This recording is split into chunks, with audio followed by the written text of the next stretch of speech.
may mga changes, again, planet Uranus surprises. Pagdating sa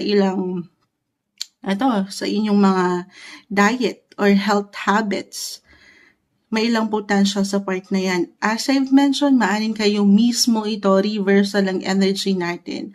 I mean, kayo ang kusang magpapaangat sa inyong mga sarili or kusang itataas o ibibigay, ihahain ng universe para sa inyo. Lalo pa kung halimbawa, syempre hindi naman tayo perfect. Si sixth house po kasi, sabi ko sa inyo, malawak yan.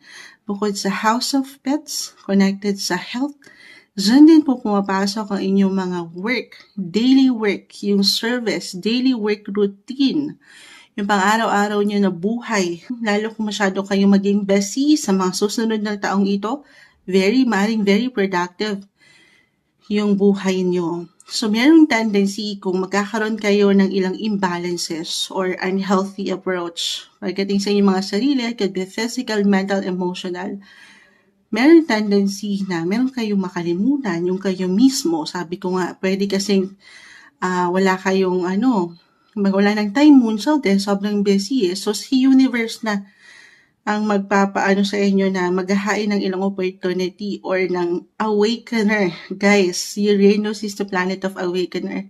Great awakener. So gigisingin kayo sa katotohanan na it's okay to pause. Okay, pakiramdaman yun daw ang sinasabi ng inyong kalusugan, Capricorn.